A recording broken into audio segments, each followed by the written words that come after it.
góor kattan di garab gu mucc ayib 100% naturel garab goo xamante ni dafay faj li nga xamante ni moom mooy impuissance sexuelle góor guy gaaw a daanu góor gu tële wala góor goo xamante ni doo taxawle lu dëgër góor kattan ñëw na ngir dindi loolu ba mu set da koy faj ba mu wér nekkul garab boo xamante ni day joxe ay calmant waaye góor kattan nee na yemul foofu day faj li nga xamante ni moom mooy jigéen joo xamante ni maanaam du yëg bànneexu sëy du gaaw a tooy góor kattan day ñëw ngir faj loolu ba mu daal di wér waaye day raxas sa biir ba mu set di dindi li nga xamante ni moom mooy hémorroïde diabète tension ak li nga xamante ni moom mooy ay feebar yu bëree bëri si doomu aadama amul benn effet secondaire góor kattan moo ngi noonu képp ku si bëgg rek mën nga woote si numéro bii di 77 929 21 07 77 929 21 07 ak góor kattan bii mooy bu baax bi.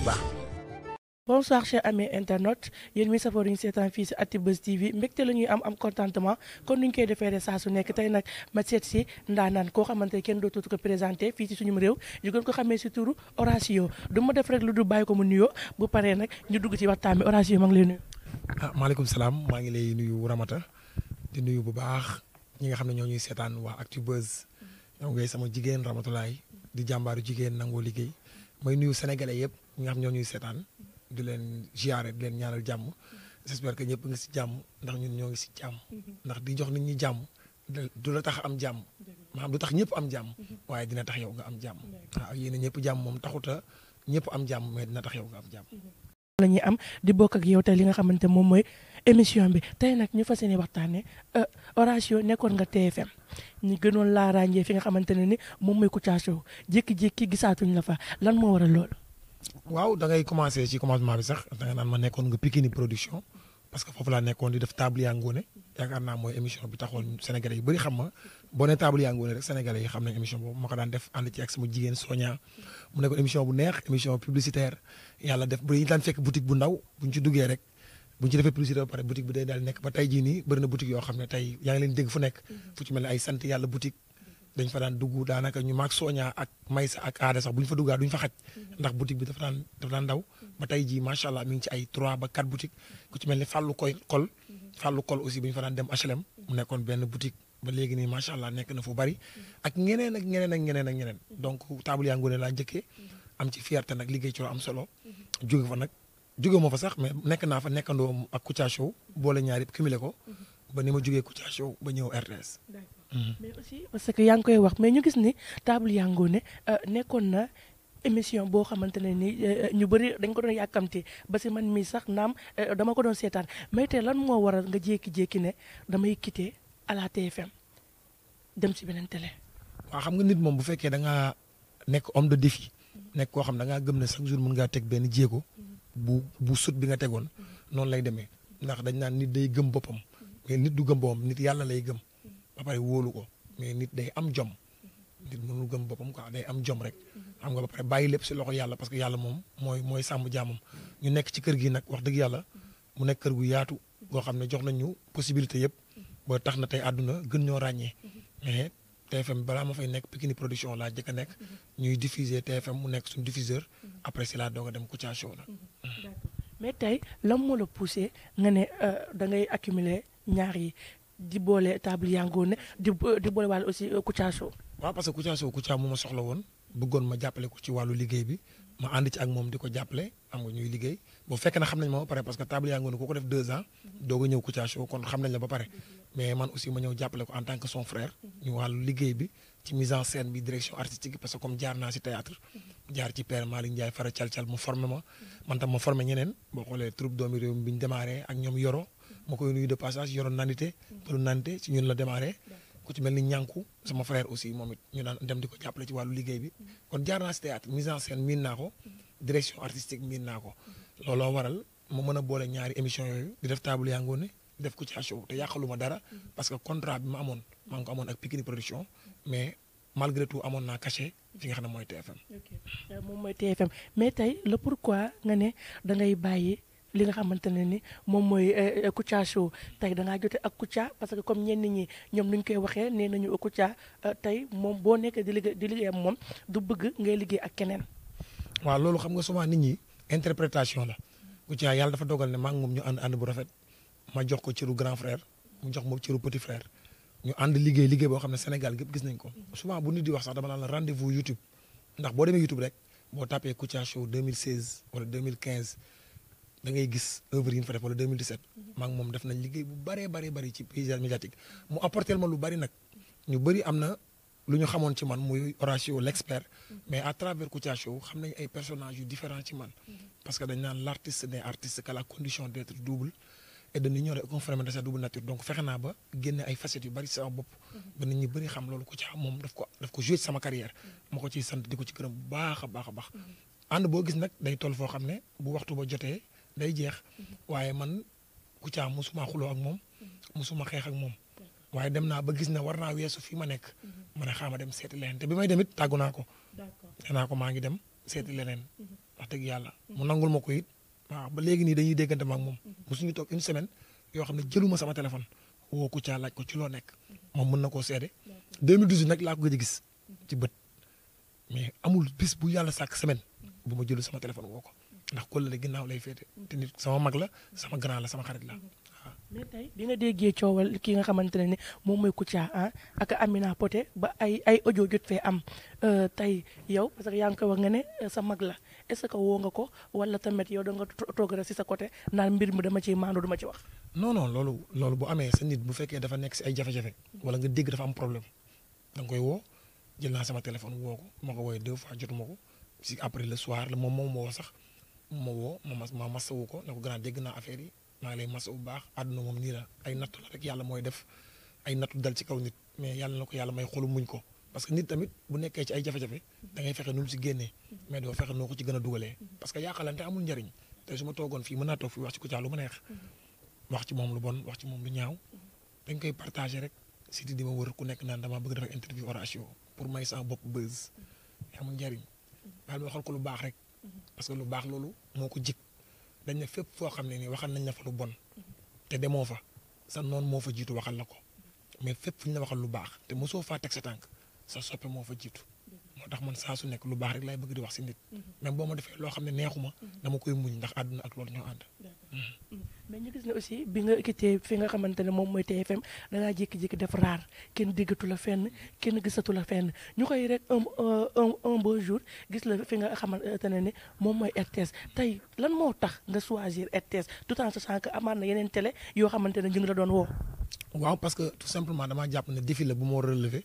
parce que gis naa ne télé RTS télévision nationale la d'abord ñun ñoo ko bokk télé bi amul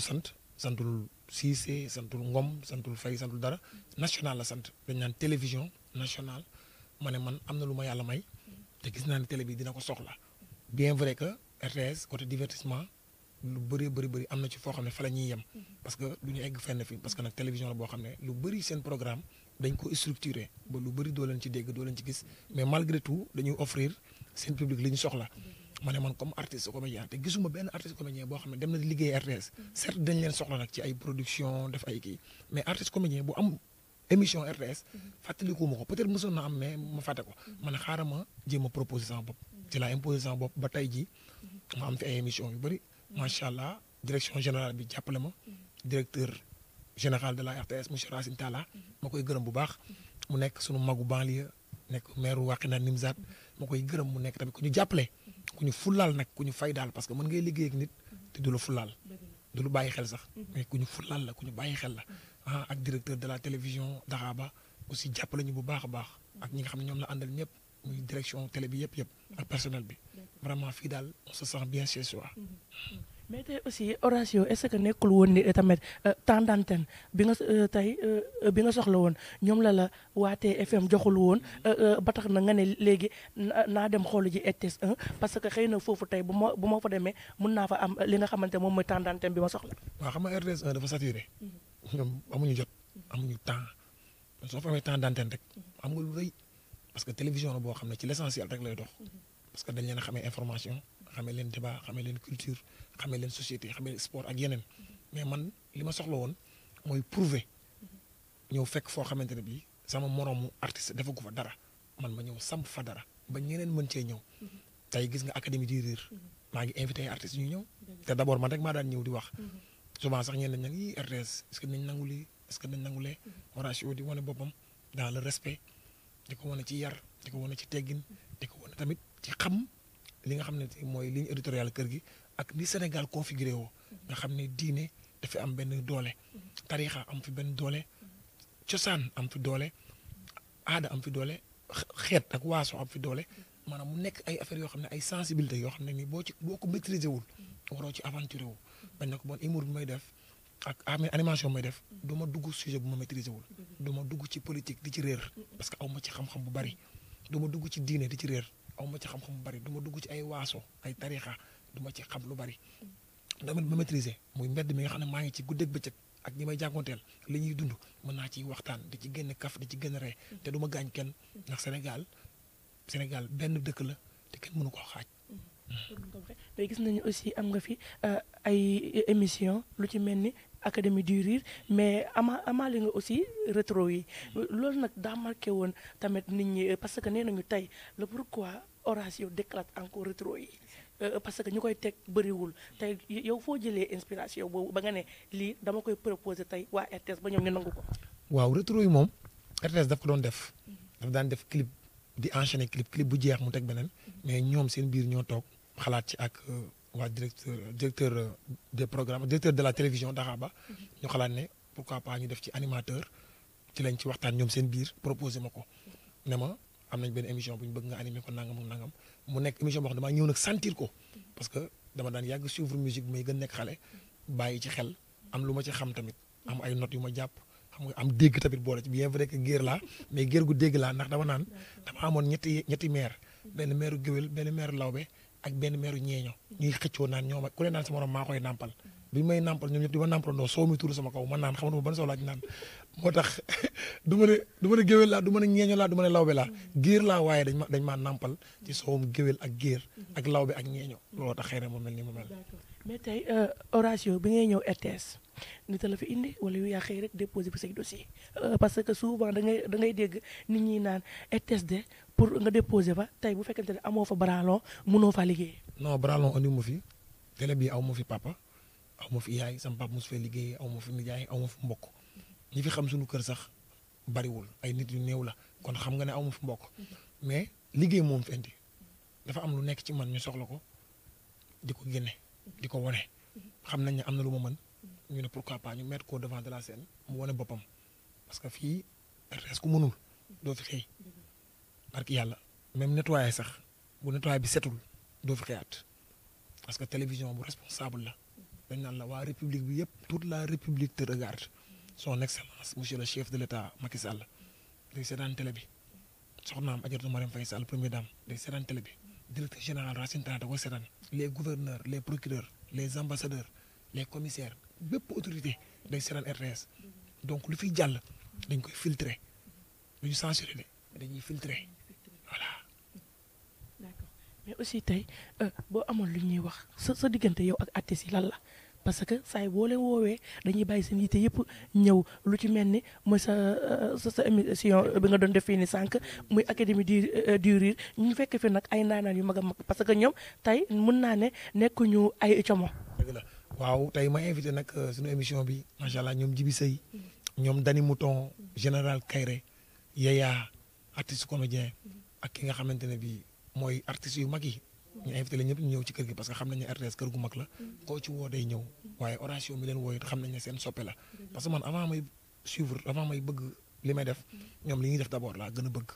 damay leen di fan dama leen a sopp dama leen a bëgg moo tax saa su ne fu ma nekk damay bëgg artistes yi di ñëw di fa jël seen part di fa wane seen bopp dafa am temps d'antenne xëy na peut-être benn artiste mën na ñëw ñu gis ko mu apprécier ko pourquoi pas mën nañ ko dégg sax benn émission ci télé bi man loolu ça me dérange pas aw ma problème boobu barki yàlla li may def nii bu ma ko li may def nii yàlla xam na ne bu ma ko nit dàqoon man maa koy woo ñëw ne leen kii moo ma ko dàq ñu ñëw waaw loolu nag yow mu da gis da jamono jii ñu nekk ni jamonoy defante bi parce que tey souvent da ngay woo nit gis ko bëgg ko indi mais yow da ngay def lépp pour xeex ko ba tey kooku noonu doo dafa tëgg ci tànkam waaw loolu état d'esprit la rek nit ñi ñoo toll foofu dafa am ñu toll foofu ñoo xam ne maanaam àllu àdduna maanaam jaral na leen quoi mais bu fekkee yow àllu àdduna fi nga ko teg fii maanaam boo nee nii mu wadd jarul la ko quoi ni ku nekk nag li nga nekk da nga koy fullaal faydaal ko man li ma nekk boo xoolee rétro yi ni ma ciy sonne nga xam ne fullaal naa ko académie bi boo xoolee ni ma ciy sonne nga xam ne fullaal naa ko émission waxal waay bi may defee Radisson boo ko xoolee xam ne dama ciy sonn Sélévac bi may def boo xoolee xam ne dama ciy sonn Beach Béga Show boo ko xoolee xam ne dama ciy sonn te benn personnage bokku ci ak Horatio maanaam émission yi benn bokku ci ak moromam ni ma ciy mel nga xam ne kii li mu def fullaal na ko waaye jarul ma ñaaw de dama ciy rafet ndax alalu àdduna moo ko jarul àdduna amul solo ñu bare nga koy wax nga koy dégg ñu bëri ci man lañ ko déggee maa ko tàmmoon di wax ba boo duggee sax boo robee sama koñ wallaahi du caaxaan boo xasee ba dugg Pikine non boo duggee Pikine ba egg Kër Massar ci banlieue bi wallaahi su ma rombee booy su ma woo xam nañ sama tur mais amul solo lañ wax amul solo wallaahi ndax dama koy dund quoi da ngay wax benn wax ma fekk ñaar ñuy coow ma ñëw attelé leen gars yi àdduna amul solo dama ko tàmm quoi saa ma jox benn affaire jox benn gars mu ne ma gars lii bëri na ma ne ko non amul solo dama di ma woy amul solo loolu laa gëm nag dama koy dund de c'est un état d'esprit àdduna amul solo loo fi gis day jeex yenn saa wax ni bu non àdduna am na solo de xam naa ne àdduna am na solo mais bu ñu nee àdduna amul solo li ci topp mooy loo fi gis day jeex succès ak alal ak wér ak ndam ak lépp ay jeex fii yàlla rek moo fi des keneen du fi des nañu rafetal rek. mais tey bu ñu nee Horatio nga dégg ñii ne expert te damay ñëw tey en tant que expert bi nit ñi di woowee actuellement milieu showbiz bi ku nekk xam na ni dafa xaw a jax gis nañu ku ci mel ni Ameth Thiou jóge na ci Wally nee na léegi Ameth Thiou dama ne tey en tant que expert milieu showbiz bi gis nañu fan nii dafa xaw a jax am na ay coow parce que ku xam Ameth Thiou xamee ko ci Papa Thione xamee ko ci Wally moom nag toog na télé nee na jamono ji Ameth Thiou bu Pape Diouf la yow tey en tant que expert tey boo amoon loo ma ciy wax la nga may wax. man nag li may gis nii yàlla xam na ne wallahi ñoom ñiy seetaan sax xam nañu li muy wax dëgg la man du ma fenn si loolu. man milieu suuf bi dama ci xamul lu bari de. wallahi yàlla moo ma tim xaw ma ci lu bari. est-ce que nekkul da ngay da wax ji. man dama daan baali. dama daan wër programme dama bëggoon ay solo ak su meeku ay jamono la ma nee ba commencé feeñ à l'écran ba nit ñi ràññee ba xam ne Horatio moo nekk ne xaw ma lan la dama bàyyi lu bëri du lu ma sàkku de du sab dara mais xaw ma sax lan la man dama woyofal dama gën a wàcc maanaam fi ma daan yéegal niveau bi bëgg nit ñi dama fa xoolee maanaam ba may woo tur succès di ci sonn pour am ko bi ma si amee as tuut wallahi non dama billaahi wallahi ma romb nit sax mu yaakaar dama ko nuyuwul fekk dama am kersa sama diggante moom bëgguma nit ñi xàmmee ma lii may def su ma koy def dama koy jox ak ba nit ñi bég mais su ma si paree damay bëgg a jàll inconnu parce que tiitaruwuma ci wanewuma ci parce que daraay du sama dara lépp sunu borom subhanahu wa taala ak samay ñaari waajur man du ma ci dara man li may def nii nit ñi di ko bëgg yàlla xam na du ma ci dara dama koy yëg rek sama xol lay jóge maa koy jox nit ñi rek muy plaisir dina neex ñenn ñi du neex ñenn ñi waaye wallaahi jubluwuma ci lenn lu nit ñi kontaan kese waaw su ma si tooñee nit na ma baal su ma si tooñee yàlla na ma baal mais soo bis moom Ameth Thiou nag yàgg naa koo suivre fàttaliku ma sax fu ñu dajee maa moom fàttaliku ma ko de Amady Badiane aussi benn yoon laa ko ma si gis ci kaw scène la woon man du ma dem si man Pape Diouf nag danaa dem ay soirée am di baaleeg lépp mais depuis li ma la wax ne depuis 3 ans ci ginnaaw 2 ans daanaka ay dem soirée yi moom nekkatul sama yëf. d'accord mais en fait fi may laajtee mooy que ni Ameth Thiou ku ko mës a xam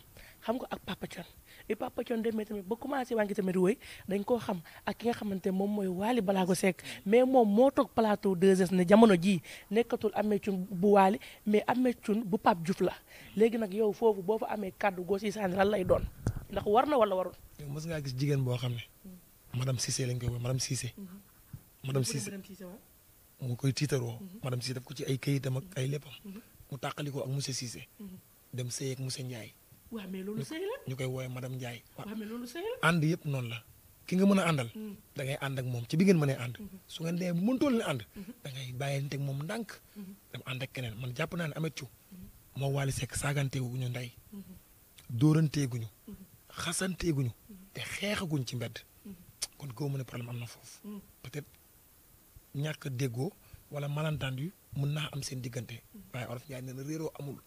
ñàkk waxtaan moo am xëy na Pape Diouf mi mu dem tam dafa yaakaar rek ne war na faa mën a wone leneen war na faa mën a wone la mu daan wone bu fekkee tamit Pape Diouf tamit moom pare na pour liggéey ak moom mais na liggéey ak moom bu fekkee dafa jàpp ne bu liggéeyee ak moom Wally dina ko gisee neneen loolu tam bu mu nangu mu yàq digganteem ak Wally mais ñoom ñett ñëpp mën nañoo rafetoo te kenn du ñaaw Ameth mën na rafetoo ak Wally rafetoo ak Pape Diouf rafetoo ak boppam ndax conscience tribunal yëpp dafa metti mais tribunal bi gën a bon mooy tribunal de la conscience mooy nga tëdd nelawoo mu leneen li nga def tegoo ko fenn waaw. Horatio tey boo amoon conseil bi ngay jox ndaw ñi parce que ku nekk xam na ni ndaw yi commencé war nañu encore di jël gaal gi di demaat ba mu am ay bakkan yoo xamante ne ñu ngi siy rot tey ngay porteur de voix lan nga leen di wax. waaw li may wax de muy samay frère ak samay sœur dama naan lépp lu mën a digal rek demal def ko ndax bu doon man maa koy def waaye lépp loo xam ne ñemewu ma koo def du ma ko digal nit man de ñemewu maa yéeg si gaal di dem Europe man ñemewu ma ko sinon kon def naa ko bu yàgg waaw gis naa gaal ba taay mais ñemewu ma ko donc su ma gisee ko koy def damaa jàpp ne day def risque daa mel ne ngay dawal oto bàyyi direction bi di accélérer bàyyi direction bi téye ko di tàcc wala ngay way man dama naan wóorul daa mel ne ngay dawal moto bàyyi direction bi dama naan wóorul ma gisee ko yëg ci gaal aussi noonu laa koy jàppee mais ku ne ak sa xel fi mu toll am na ñoo xam ne ñoo jàpp ne réew mi ñu nekk ñoom defatuñ fi dara dañ fi war a génn te nu ne lañ fiy génne ñii marche arrière ñii përier ñii bërëngu ñii gaal ñii naaw ku ne ni nga fi bëgg a génne waaw mais kooku di bëgg a dem mënoo wax lu dugg ci bopp bi xamul tax parce que daa pare ci réew mi nee na réew nag ku nekk ak ni nga fiy paree am na ñoo xam ne sama kanam gi moo leen neexul moo tax ñu bëgg a génn réew mi waaw mën na nekk am na ñoo xamante ne bii seen dundin ci réew mi neexu leen am ñoo xam ne dañoo jàpp ne dañu war a dem tekki dimbali seen ndey dimbali seen baay dëgg la dimbali sa ndey dimbali sa baay c'est très normal mais à quel prix est-ce que bu fekkee sa waajur dafa feebar nga war koo mën a jël di ko yóbbu hôpital di ko faj boo fi nekkatul kan moo koy yóbbu day gaaw a dee ak yeneen ak yeneen loolu am na solo quoi loolu daal laa si mën a wax di wax ne daal gaal yi bu ñu ko mën a éviter nañ moytu gaal yi immigration clandestine yóbbu na ay xale yu baree bari ñuy masawu seen famille yi si ñàkk seen famille ak seeni doom daal. looy tàggatoo say soppe. waaw li may tàggatoo rek xanaa mooy gërëm bu baax a baax directeur général RTS nga xam ne sama grand la nekk suñu directeur gërëm directeur de la télévision Daxaba gërëm lépp képp kuy personnel ku fi liggéeyee ci RTS di gërëm soppe yi nag ak xarit yi yéen ñi nga xam ne yéen ñu bëgg dañu suivre dañu bàyyi xel dañu ñaanal waaye di ñaanal sama ñaari waajur sama papa ak sama yaay yàlla guddal seen fan te may leen wér te sàmm leen di ñaanal Sénégal yàlla na yàlla def Sénégal jàmm waaye yow tam di la ñaanal sa liggéey bii nga nekk te yaakaar ko te fas yéene cee tabax kër fas yéene cee tukki fas yéene cee am oto yàlla na ko suñu borom yombalal yàlla boo ko dara xañ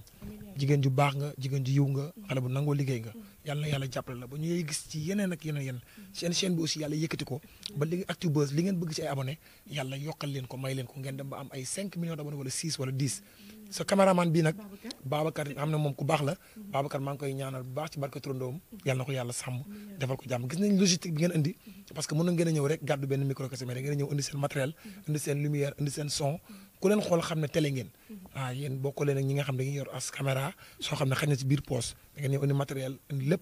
xëy na yàlla na yàlla defal leen jàmm daal kontaan naa di gërëm sénégalais yëpp di ñaanal ñëpp jàmm yàlla na yàlla defal ñëpp jàmm. voilà Cheikh Ameth internet Buzz TV non Babacar dina ko dagg ah voilà Cheikh Ameth internet yéen mi safoo di ngi seetaan fi nga xam ne moom mooy Actubuzz TV tey nag ma dalaloon ndaanaan nee naa leen kenn dootu ko présenté fi nga xamante ne moom mooy si suñu réew ñu gën ko xamee si turu Horatio l'Expert ma àndoon nag ak Babacar dinañ joxaat di daje rek ba suba incha allah ak beneen invité d'ici là portez-vous bien. góor kattan di garab gu mucc ayib 100% naturel garab goo xamante ni dafay faj li nga xamante ni moom mooy impuissance sexuelle góor guy gaaw a daanu góor gu tële wala góor goo xamante ni doo taxawle lu dëgër góor kattan ñëw na ngir dindi loolu ba mu set da koy faj ba mu wér nekkul garab boo xamante ni day joxe ay calmant waaye góor kattan nee na yemul foofu day faj li nga xamante ni moom mooy jigéen joo xamante ni maanaam du yëg bànneexu sëy du gaaw a tooy góor kattan day ñëw ngir faj loolu ba mu daal di wér waaye day raxas sa biir ba mu set di dindi li nga xamante ni moom mooy hémorroïde diabète tension ak li nga xamante ni moom mooy ay feebar yu baree bari si doomu aadama amul benn effet secondaire góor kattan moo ngi noonu képp ku si bëgg rek mën nga woote si numéro bii di 77 929 21 07 77 929 21 07 ak góor kattan bii mooy bu baax bi